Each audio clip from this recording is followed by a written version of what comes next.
아예 다른 분야면 모르겠지만 비슷한 분야에 있는 사람들이 처음 만날 때 주로 하는 일들 또 거치는 과정이 있는데요. 예를 들면 감리교 목사가 감리교 목사를 처음 만난다라고 하면요. 아무개 목사 아느냐 이런 얘기를 주로 묻습니다. 그렇게 연결고리를 찾고 그래서 마음이 놓여야 그 서로가 장벽 없이 대화할 수 있는 그런 것 같아요.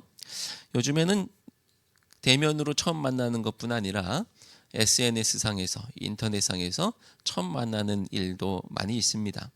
최근에 어떤 목사님께서 인터넷으로 검색을 하다가 제 블로그에 들어오셔서 댓글을 남기셨어요. 그리고 또 페이스북에도 찾아오셔서 친구 신청을 하셨더라고요. 그래서 이제 서로 친구가 되었는데 제가 제일 먼저 한 일이 뭐냐 하면 그 목사님과 저 사이에 공통으로 알고 있는 분이 누군가 이제 그게 나오거든요. 누구누구를 내가 서로 잘 알고 같이 알고 있나 이렇게 보는 거예요.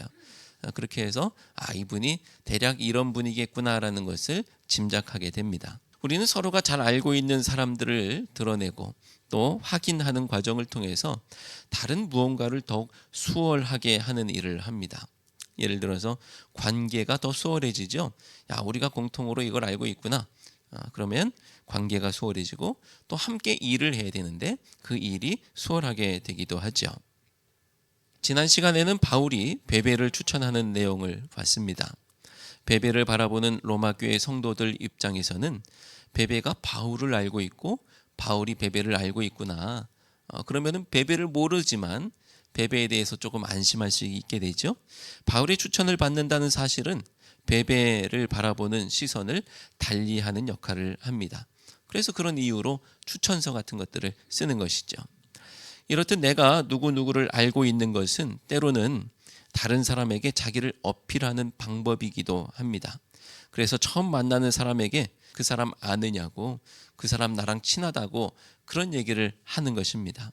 오늘 읽은 본문은 바울이 로마 교회에 있는 자기가 아는 사람들의 이름을 한 사람 한 사람 열거하면서 그들에게 문안 인사를 전하는 내용입니다. 이제 서신을 맺는 마당에 로마 교회에 있는 자기가 아는 사람들을 총동원해서 그들에게 안부 좀 전해달라고 하는 내용이기는 한데 바울은 왜 이런 인사를 하고 있는 것일까요? 물론 순수하게 인사를 전하고 싶었을 수도 있겠지요. 문안하라 문안하라 라고 했습니다. 근데 오늘 사실은 바울이 그들에게 문안하고 싶은 거예요. 그래서 오늘 제목처럼 문안하여 주십시오라고 새 번역을 번역하고 있습니다. 그 사람들 거기 있잖아요. 그 사람들한테 안부 좀 전해주세요 이렇게 말하는 것이죠. 그것이 목적이 맞기는 하겠지만 그들에게 인사하고 싶은 것이 목적이기는 하겠지만 꼭 한 가지만 그 인사를 하겠다는 것만 목적은 아닐 거예요. 자기가 아는 사람들을 쭉 열거하면서 바울은 자신과 자신이 보내는 서신이 그들에게 이 로마 교회 성도들에게 잘 받아들여지기를 바라고 있는 것입니다. 그런 의미에서 오늘 본문은 바울 스스로가 스스로를 추천하는 추천서라고 할 수 있을 거예요.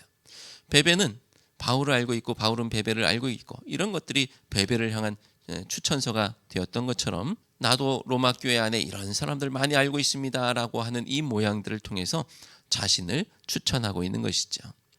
물론 베베를 추천하고서 이어지는 부분이기 때문에 베베의 입지를 더욱더 공고히 해주기 위해서 하는 말일 수도 있겠다라는 그런 의견도 있습니다. 오늘 본문에는 20명 이상의 이름이 열거되고 있고 또 그 외에도 여러 사람들이 등장합니다. 3절부터 7절 사이에 등장하는 인물들은 자신과 함께 사역했던 사람들이고요. 그 다음은 친구들이나 또 아는 사람들 정도가 되겠습니다. 어떻게 보면 바울이 서신을 통해서 전하는 문안 인사 중에서는 가장 긴 형태가 될 수 있는데 이 긴 문안 인사를 통해서 우리는 몇 가지 사실을 또 깨달을 수가 있는데 오늘은 그것들을 좀 살펴보려고 합니다. 첫째는 로마 교회는 여러 가정교회들로 구성되어 있었다라는 것을 우리가 알 수가 있습니다.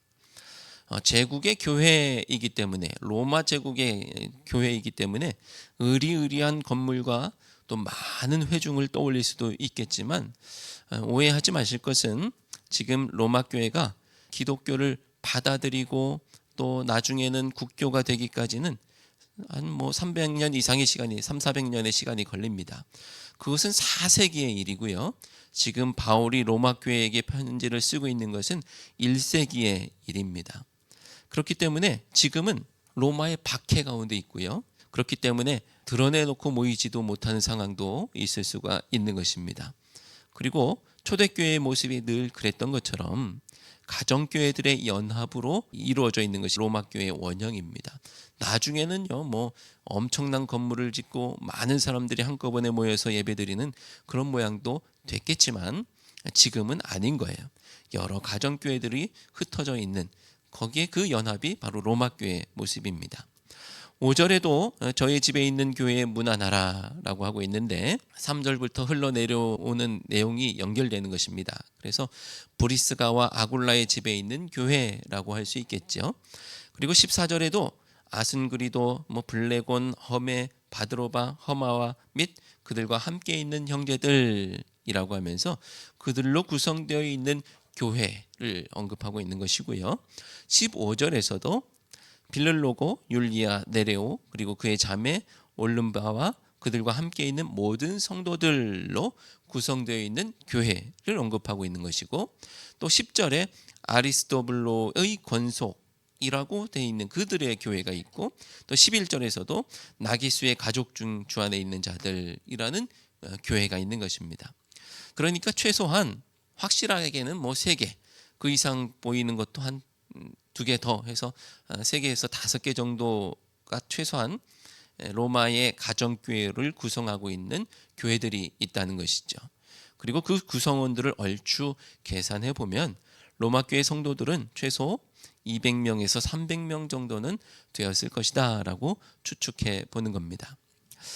가정이 교회였고 또 교회가 가정이었던 로마 교회의 모습을 살펴보다 보니까 갑자기 이런 물음이 생깁니다. 교회가 가족이 되는 것이 쉬울까? 아니면 가족이 교회가 되는 것이 쉬울까? 어떤 것 같으세요? 물론 로마 교회의 가정 교회들은 다른 교회도 마찬가지지만 그 가족만으로 구성되어 있는 것은 아닐 겁니다. 하인들도 있고 또 주변의 사람들도 포함이 될 겁니다. 근데 교회가 가족이 되는 것, 가족이 교회가 되는 것, 어떤 것이 더 쉽고 어떤 것이 어려울까? 둘 다 어렵겠죠. 가족들이 한 믿음 안에서 거하고 그 믿음을 서로 격려하고 예배 공동체로 선다는 것도 쉽지 않고, 서로 다른 배경을 가지고 있는 성도들이 함께 모여서 한 가족이 되어 간다는 것도 사실은 어려운 일입니다. 하지만 어려운 일이라고 나와 관계없는 일로 치부해버리고 포기하고 내버려 둘 것이냐? 그럴 수는 없는 것이죠. 아무리 어려운 일이라고 하더라도 교회가 한 가족이 되는 일도, 또 가족이 신앙 공동체를 이루는 일도 우리가 목표로 하고 달려가야 되는 일입니다. 일단 가족이 신앙 공동체로 서는 것은 각 가정이 그 각 가정 안에서 노력할 문제니까 일단 뒤로 미뤄둔다고 하고요. 다음으로 우리 교회가 한 가족이 되는 일, 이것은 서로가 모두가 함께 노력해야 되는 일이기 때문에 한 사람, 한 가족의 노력만으로 되는 일은 아닌 것 같아요. 그러므로 이 점을 기억하시면서 이렇게 하면 좋을 것 같아요. 서로 다른 문화, 또 서로 다른 신앙 배경을 가지고 있다고 해서 그것이 배척의 근거가 되는 것이 아니라, 그렇기 때문에 나를 기준으로 해서 저 사람은 틀렸고 저 사람은 잘못됐다고 판단하는 것이 아니라, 그것도 옳고 이것도 옳고 다른 배경 때문에 현상들은 다르게 나타나지만 그것을 인정하는, 서로를 인정하고 그럴 수 있다고 배려하고 이해하는 것들이 필요한 것이죠. 정죄와 판단은 많은 부분 오해에서 비롯되죠. 그리고 부족한 정보 탓에 그릇된 판단을 하기도 쉽습니다. 나중에 대화하며 진실을 알게 된 후에는 자기가 오해했구나, 내가 잘못 판단했었구나 라는 것을 깨닫게 됩니다. 그러니 그 사람의 배경, 그 사람의 상처, 아픔까지도 다 이해할 수 있는 넓은 마음을 먹으시기를 바랍니다. 제가 언젠가 큰 마음 먹어야 할 수 있는 그 큰 마음이 믿음이라고 했지만 오늘 이 넓은 마음도 믿음이에요. 다음으로 손해볼 수 있어야 된다라는 것인데요. 가족은 본전이 생각나는 사람들이 아니죠. 가족은 본전이 생각나는 사람이 아닙니다. 가족 구성원을 위해서 내가 손해봐도 아깝지가 않은 게 가족이죠. 그러니까 다른 성도들에게 절대 손해 안 보겠다는 생각을 버리고 다른 성도들을 위해서 당연히 손해본다고 생각하시는 거예요. 계산하고 따지고 아까워하면 한 교회에서 신앙생활하기가 어렵죠. 우리 마음속에 다른 성도들을 위해서 베풀고 또 섬기고 손해보는 것이 아깝지 않다는 마음이 일어나기를 바랍니다. 어떤 사람이 그렇게 할 수 있는지 여러분 아십니까? 누가 손해볼 수 있는지 아세요? 성령 충만한 사람, 사랑하는 사람이 손해볼 수 있는 거예요. 그런 의미에서 저보다는 제 아내가 성령 충만한 것 같아요. 저는 손해보고 그런 거 되게 아깝거든요. 근데 제 아내는 그렇지 않은 것 같아요. 고린도전서 13장 5절 말씀에 사랑에 대한 정의를 계속 보고 있는데 이렇게 정의합니다. 그 중에 한 정의가 사랑은 자기의 유익을 구하지 아니한다라고 말씀하고 있어요. 내 유익을 구하지 아니한다. 그걸 좀 더 적극적으로 확대 해석하면 손해보는 것도 아깝지 않다라고 할 수 있겠죠. 그러니 성도들을 섬기다가 손해보는 것이 아깝다고 느껴지면 어떻게 해야 되느냐? 성령 충만하도록 더 뜨겁게 기도하시기 바랍니다. 지난 시간 베베를 소개하면서 그가 다른 사람들을 잘 돕고 섬겼는데 분명히 금전적인 손해도 많이 있었을 거라고 말씀을 드렸어요. 그런데도 그것을 아까워하지 않고 섬긴 것을 보면 베베는 어떤 사람? 성령 충만한 사람, 사랑하는 사람이었다라는 것입니다. 근데 이것이 일방적일 때 우리 마음속에 시험이 찾아오죠. 나는 손해보고 나는 섬기고 나는 아끼지 않는데 왜 저 사람은 저러지? 이런 생각이 들 때가 있을 거예요. 나는 손해볼 각오를 했는데 계속 주기만 하는 것 같을 때, 그럴 때 그 사람에게 내가 알지 못하는 어려운 처지가 있겠지라고 생각하시는 거예요. 차고 넘치면 왜 못 베풀고 왜 손해 못 보겠습니까?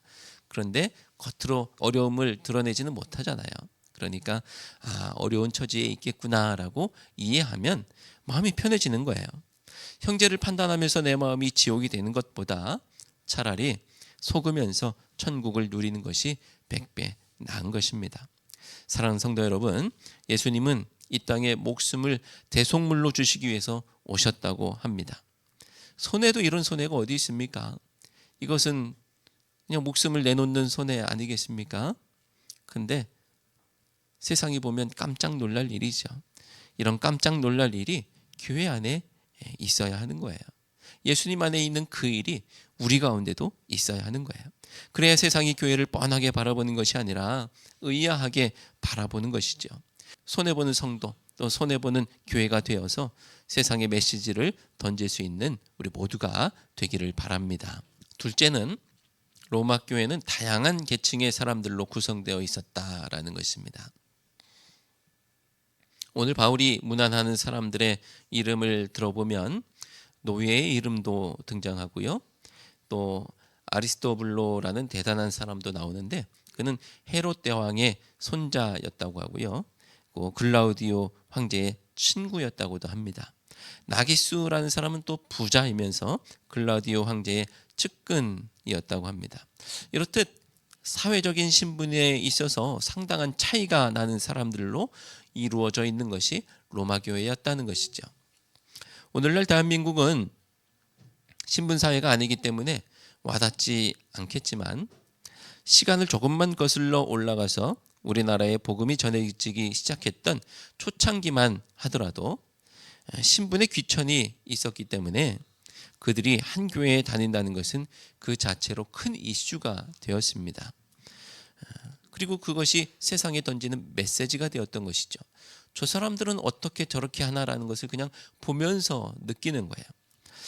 그 집 주인 양반과 종이 같은 교회를 다녔는데 그만 종이 먼저 장로가 되고 그리고 그 종이 또 목사가 되고 양반은 그 종을 목회자로 지극정성으로 보필했다는 이 금산교회 이자익 목사님, 조덕삼 장로님의 이야기는 유명하죠. 노비가 양반보다 먼저 장로가 되고 목사가 되고 이런 것도 놀랄 일이지만 더 놀라운 것은 양반 조덕삼이 노비 이자익을 자기 위에 높이 세울 수 있었다는 거예요. 우리의 관심은 야, 노비가 이렇게 올라갔구나, 노비가 이렇게 대접받는구나 이지만 양반이 그것을 받아들이고 높일 수 있는 그 모습이 더 놀라운 일이죠. 이자익 목사가 총회장을 지내기도 하고 유명한 분이기는 하지만 저는 그분이 성령 충만했는지는 잘 모르겠어요. 그런데 양반 조덕삼 장로가 성령으로 충만했을 것이라는 사실은 확실히 알겠습니다. 사랑하는 성도 여러분, 이것은 세상에 없는 일이죠. 그리고 교회에는 세상에 없는 일들이 비일비재하게 일어나야 합니다. 일부러 손해보고 종을 내 앞에 높이 세울 수 있는 모습, 이것이 바로 천국에서나 벌어질 일입니다. 바라기는 세상에 없는 일들을 이루시기 바라고, 내가 남보다 높다는 교만한 모습이 아니라 남을 나보다 낮게 여길 수 있는 우리 모두가 되시기를 주님의 이름으로 축원합니다. 셋째는 로마 교회는 여성 지도자와 성도들이 지도력을 발휘할 수 있었던 교회였다는 것입니다. 우리가 그 이름을 분간하기는 쉽지 않지만 오늘 문안 인사에서 언급된 이름들 중에는 많은 여성들의 이름이 등장합니다. 브리스가, 또 유니아, 마리아, 드루베, 드루보사, 버시, 율리아, 네레오 등 교회 안에서 헌신하는 여러 여성들이 있었다는 것을 알게 되지요. 저는 이 이름을 가진 인물들을 속속들이 알지는 못하지만 분명 범상치 않은 분들이라는 것을 직감적으로 알 수 있습니다. 바울이 아무나 이름을 여기에 올리지 않았을 것이고, 그리고 당시 가부장적 사회 속에서 반드시 언급하고도 남을 분들이기 때문에 언급했을 것이라고 믿는 것이죠. 저는 초대교회 여성들도 남성 성도들의 모습보다 훨씬 강단 있고 멋있었다고 생각을 합니다. 당장 남자들은 도망가고 없었던 예수님께서 달리신 십자가 그 앞에 여성들이 있었고요. 빈 무덤을 발견한 것도 여성들이었습니다. 초대교회에는 여성들의 헌신과 역할을 빼놓고서는 말할 수가 없지요. 여성들의 역할을 빼놓고 말할 수 없다라고 하면 그 남자도 똑같은 거 아닌가요? 라고 하실 수도 있겠지만, 철저히 가부장적 사회에서 여성들의 활동을 극히 제한하고 있었던 것을 생각한다면 여성을 대하는 초대교회의 태도는 당시에는 일반적인 일이 아니었던 것입니다. 지금이야 교회 대부분이 여성 성도들이고 또 여성 목회자도 있고 여성 장로도 많이 배출되고 있으니까 아무런 감흥이 없을 수도 있겠지만, 교회에서 여성들이 마음껏 활동하고 중요한 역할을 할 수 있었다는 것은 로마 교회, 그 초대교회 상황에서 아주 파격적인 일이었던 것입니다. 사랑하는 성도 여러분, 이렇게 교회는 세상에 없던 일들이 일어났던 곳입니다. 세상을 앞서가고 주도하는 일들로 깜짝 놀라게 하는 일들이 많이 있었던 것이죠. 우리 교회 안에서야 이런 것을 따질 상황이 크게 없겠지만, 성차별로 뒷걸음질하려고 할 때 교회가 앞장서고 또 성도가 앞장서서 그러면 안 된다고 말할 수 있기를 바랍니다.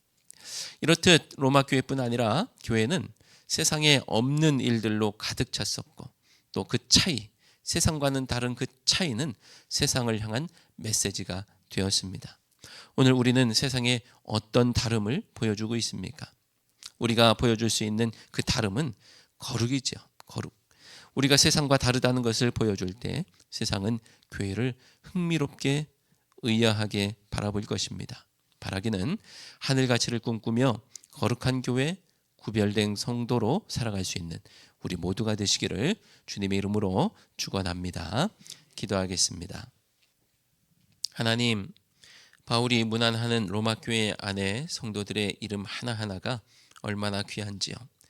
각자의 자리에서 믿음으로 살고 거룩하게 살아가는 성도들의 이름을 통해서 교회가 세상에 어떤 차이를 보여주고 어떤 믿음으로 살아야 할지에 대해서 고민하게 됩니다. 세상과는 다른 거룩한 삶으로 하나님께 영광 올려드리며 세상에 질문할 수 있는 저희가 되게 하옵소서. 그리고 세상이 예수 그리스도 안에서 답을 찾게 하시고 그들 또한 구별된 삶으로 자신의 길을 걷게 해 주옵소서. 예수 그리스도의 이름으로 기도드리옵나이다. 아멘.